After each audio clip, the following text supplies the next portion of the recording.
Hey guys, William from Strong Gym. Let's go over how to do a proper stiff-legged deadlift. A stiff-legged deadlift is basically a deadlift, but you're going to have much higher hips than you would in a normal deadlift, and also you're going to have a much more horizontal back angle. Also, your shins are going to be a lot more vertical compared to having your knees forward as in a regular deadlift.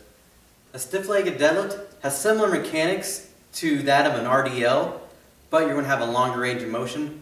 Also, in a stiff-legged deadlift, you do not utilize your stretch reflex as you would in an RDL. The stiff-legged deadlift actually looks like the deadlift you'll see most people doing in a lot of commercial gyms just because they haven't been taught how to do a normal deadlift correctly. Now with the stiff-legged deadlift, you're pulling with high hips, and that means you're going to have stiff legs. So to get in that position, you only want to have enough knee bend by having your hips back to allow for a good horizontal back positioning. That will also depend on your own individual flexibility.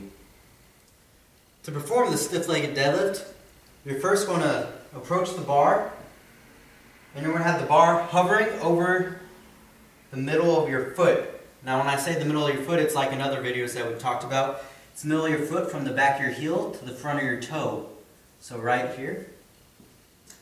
You'll stand underneath the barbell, and then from here you're going to push your hips back and stretch your hamstrings.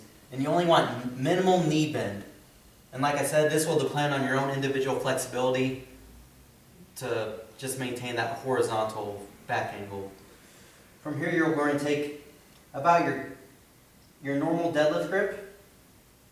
You'll grab the barbell, and then from here you're just going to push your hips back, grab the barbell, then chest up like a normal deadlift. Pack your neck, and pull. Now notice in this position, when I'm pulling, the barbell is still hovering above the middle of my foot, but it's not touching my shins at all. The barbell doesn't even touch my legs until it gets about to my knee level, and then it touches my quads, and then I just finish it, almost similar to how I would an RDL.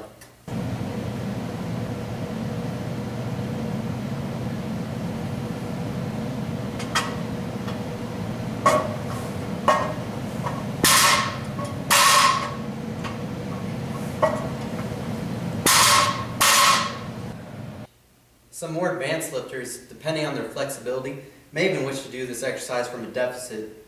So sometimes it's like you might even add like an inch or two of mats, but this really just depends on your flexibility, because no matter what, even when you're sitting on the bar, even when you're having the purposeful high hips and that more horizontal back angle, you don't want to add too many mats where it sacrifices your lumbar or spine positioning.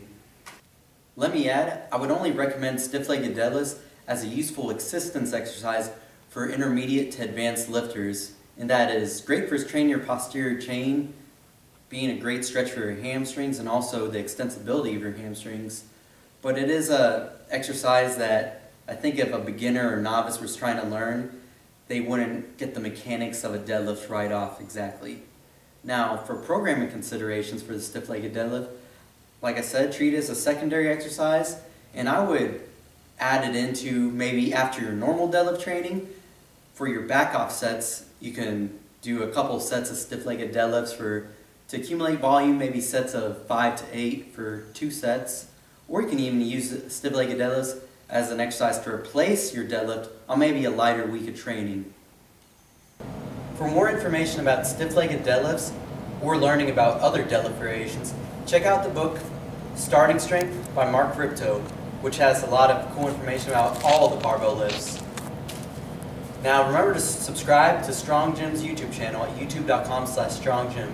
This is William McNeely from Strong Gym. Thanks for watching.